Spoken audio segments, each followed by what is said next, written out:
ሩቲና አብርሽን ለመለያየት ብዙ ሰዎች ለአንድ አመት ከምናምን ስጥሩ ደፋ ቀና ሲሉ ነበረ። ግን በመጨረሻም አልተሳካላቸውም። ምክንያቱም የሚዋደዱ የሚፋቀሩ ሰዎች መቼም እንደማይለያዩ፣ በተለይ ደግሞ ብዙ ቻሌንጆችን አልፎ ብዙ ፈተናዎችን አልፎ ብዙ ውጣ ውረዶችን አልፎ መጨረሻ ላይ የተሳካለት ሰው መቼም እንደማይለያይ ይሄንን ብዙ ሰው ያውቋል ብዬ ያውቋል ብዬ አስባለሁ። ስራችንም ቢሆን ብዙ ነገራችን ዋጋ ካልተከፈለበት አይሳካም። በነገራችን ላይ ቢሳካም ደግሞ አያምርም።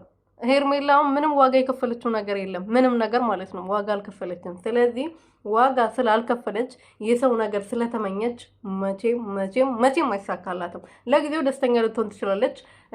ለጊዜው ልትደስት አሁን ለምሳሌ ሌባ ከሰረቀ ለጊዜው በዛ ነገር ሊደሰት ይችላል፣ በዛ ነገር ሽጦ ሊጠቀም ይችላል። መጨረሻ ላይ ግን ይያዛል። ገባችሁ አይደለም? በሰው ባይሆንም በፈጣሪ ይያዛል። ስለዚህ ሄርሜላም ደግሞ የሰውን ነገር ነበረ የተመኘችው፣ በመጨረሻም ደግሞ ተዋጋዋን አግኝታለች ማለት ነው። ስለዚህ ምን ልላችሁ ፈልጌ ነው ቤተሰብ፣ ዋጋውን ያገኘችው እኔ ሰሞኑን በቃ ይሄን 4 ቀን በጣም ደስ ብሎኛል። እኔ የሰው ውድቀት አስደስቶኝ አይደለም። ከዚህ ቀደም ብዬ በነገራችን ላይ ሌላ ቻናል አለኝ፣ ኪያ የሚል ቻናል፣ ኪያ ዩቱብ የሚል የኔ ቻናል ነው። ብዙዎቻችሁ በዚህ ድምጽ ታውቁኛላችሁ ብዬ አስባለሁ። እዛ ቪዲዮ ላይ ሰርቼ ነበረ። ከዚህ ቀደም ብሎ አቤል ምናምን መጥቶ ነበርና በአቤል ሰርቼ ነበር አትሉ።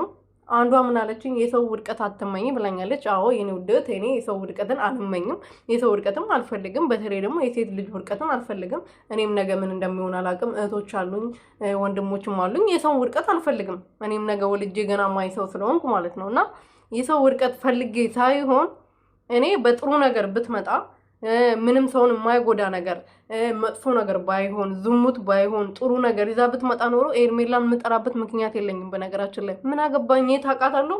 የት ታውቀኛለች? ሩትንም እንትን ሚዲያ ላይ ነው የማውቃት፣ ሄርሜላንም ሚዲያ ላይ ነው የማውቃት። ስለዚህ ሰውን የምጠላበት ምክንያት የለኝም ልላችሁ ፈልጌ ነው። ሰላም ቤተሰብ፣ እንዴት ናችሁ? ደህና ናችሁ ወይ? እኔ ያለው እግዚአብሔር ይመስገን። በያላችሁበት ሰላማችሁ ብዝት ትርፍርፍ ይበልልኝ። ለዚህ ቤት አዲስ የሆናችሁ ሰብስክራይብ፣ ሼር፣ ላይክ እያደረጋችሁ ቤተሰብ እንድትሆኑ በትህትና እየጠየቅኩኝ ዛሬ ደግሞ በአዲስ ነገር መጥቻለሁ። የሆነ ኮመንት አንብቤ ኮመንቱ ለምን እንደዚህ ያሉኝ ብዬ ልነግራችሁ ነው የመጣሁት። ኮመንቱ ምን ይላል መሰላችሁ? የሰው ውድቀት አትመኝ የኔ ቆንጆ አለችኝ አንደኛው። እሺ የኔ እናት ለምክርሽ በጣም አመሰግናለሁ፣ ክበሪልኝ። አንቺንም የመሰለሽን ነው የተናገርሽው። እኔ ግን የሰው ውድቀት ተመኝቼ ሳይሆን እሷ ያመጣችበትን ወይም ደግሞ እያሳየችን ለትውልዱ እያስተማረች ያለው ነገር ጥሩ ስላልሆነ ነው እንጂ የሰው ውድቀት የተመኘሁት በጥሩ ነገር። ልክ አሁን ሩትዬ ለፍቅር እንዴት ሰው መሸነፍ እንደሚችል ሁሉንም ነገር ትቶ ፍቅር አሸናፊ እንደሆነ ነው ያስተማረችን አይደለ? ሄርሜላ ግን ምንም ያስተማረችን ነገር የለም። ስለዚህ ሄርሜላ ይቅርታ ቤተሰቦቼ፣ ያው የሰው ወርቅ አያደምቅ የሚባለውን አባባል ብዙ ጊዜ እለዋለሁና የሰው ቤት ነውና በር ተንኳኩቶ በር ለመክፈት ሄጄ ነው ተመልሼ መጥቼላችኋለሁ። እና ምን ልላችሁ ፈልጌ ነው ሄርሜላ ምንም ያስተማረችን ነገር ስለሌለ ነው ምንጠላት እንጂ እኛ እሷን ምንጠላበት ምክንያት የለንም። በዚሁ አጋጣሚ ልነግራችሁ እወዳለሁ። ከጥፋቷ ተምራ ይቅርታ ጠይቃ ዋናው እንትን ላይ ስትጡ ሜዲያ ላይ ስትጡ የሰው ፍቅር ይስጣችሁ ፈጣሪ። የሰው ፍቅር ከሌላችሁ ምንም ዜሮ ናችሁ። ምንም ቪዲዮ ብትሰሩ ምንም ብታደርጉ ጥቅም የለውም። እና ስለዚህ ምን ልላችሁ ፈልጌ ነው በዚህ አጋጣሚ ሄርሜላ አሁንም ከጥፋቷ ተምራ እውነት ስራዋ መጥፎ እንደሆነ ትውልዱን የሚበክል እንደሆነ ገብቷት ይቅርታ ጠይቃ ከመጣች እናበረታታታለን። በራሷ ነገር ትምጣ። ከባሏም ከልጆቿ ልጅ አላት፣ ከልጆቿ ጋር ትምጣ፣ ከባሏ ጋር ትምጣ፣ እንቀበላታለን። በአሁኑ ግን እየሰራች ባለችው ስራ መቼም ልንቀበላት አንችልም። ብዙዎቻችሁ ኮመንት ላይ ትሰድቡኛላችሁ። እኔ እኮ ኮመንታችሁ ያበረታታኛል። እኔ ለምትሰደባችሁ እያልኳችሁ አይደለም፣ መልስ እየሰጣችሁ ነው እንጂ እናንተ እንደፈለጋችሁ ስደቡኝ፣ እኔ ችግር የለብኝም። እናንተ ብትሰድቡኝ እኔ ምንም የሚጨምርብኝ የሚቀነስብኝ እኔ ነኝ። ዛሬ እናንተ ስለሰደባችሁ ነገ የሚጎልብኝ ነገር የለም። እንደውም እናንተ ስትሰድቡኝ የበለጠ ስሪ ይለኛል ማለት ነው። የበለጠ ሞራሪ ይመጣል። ማርያምን እርግጠኛ ሆኜ የምነግራችሁ ነገር ማለት ነው። እናንተ ስትሰድቡኝ በረታታለሁ፣ ጎበዝ ሆናለሁ፣ እንደውም ጠንካራ ሆናለሁ። ግን የእናንተ ስድብ እንትን ብሎኝ አይደለም፣ ደንቆኝ አይደለም ዛሬ ልናገር የመጣሁት። ግን እናንተ ስትሳደቡ የበለጠ ስለምበረታ እኔ ግን ሴት ሆናችሁ ሴት ላይ አትፈረዱ። ሴት ሆናችሁ ባሌት ነገ አንድ ሴት መጣ የኔን ባል እንደዚህ ብታደርግብኝ፣ እኔ እርጉዝ እያለሁ ገና የመጀመሪያ ልጇ ነው እቺ ሴት ያረገዘችው አይደለ ሩትዬ? ገና የመጀመሪያ ልጇ ነው። ስሜቱን አታውቀውም፣ እንዴት እንደሆነ አታውቀውም።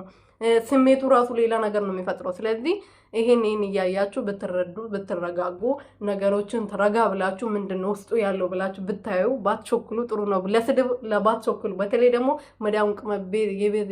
መዳም ቅመም የሆናችሁ ልጆች አትቸኩሉ። ነገሮችን አይታችሁ አትባሉ፣ አትጣሉ፣ አትሰዳደቡ። በቃ ስድብ ጥሩ አይደለም። ነገ ዛሬ ተኝተን ራሱ ነገ መነሳታችን እርግጠኛ አይደለንም እና እዛ ላይ ሚዲያ ላይ ቁጭ ብላችሁ አትሰዳደቡ። ነገ ሀገር ትገባላችሁ። ቪዲዮዎቹ በየቦታው ሜሽን ተደርገዋልና ኢትዮ ሀገር ስትገቡ ወንድም አለ፣ ቤተሰብ አለ፣ ባል አለ ምናምን አስባችሁታል? ባላችሁ እንደዚህ ሚዲያ ላይ ቁጭ ብላችሁ እንደምትሳደቡ ሲያስብ እንደምትሳደቡ ሲያቅ ምን ሊላችሁ እንደሚችል አስባችሁታል? የምር እናንተ ለማንም ሴት ብላችሁ ለማንም ትላንትና መጣ እዛ ሚዲያ ላይ ልብሷን እየቀያየረች ሜካቧን በየደቂቃው እየቀያየረች የፈለገችውን ነገር እየበላች የፈለገችውን ነገር እየጠጣች እናንተ በሷ ምክንያት ተሰዳድባችሁ ነገ አባታችሁ እናታችሁ በእናንተ የሚኮሩት ቤተሰቦቻችሁ የእናንተ ስድብ ሴት ልጅ መሳደብ የሌለባት ስድብ ሲሰሙ ልጄ ምን አይነት ነው ብሎ ያስባሉ። ስለዚህ አስቡበት ነው የምላችሁ። እኔ ሌላ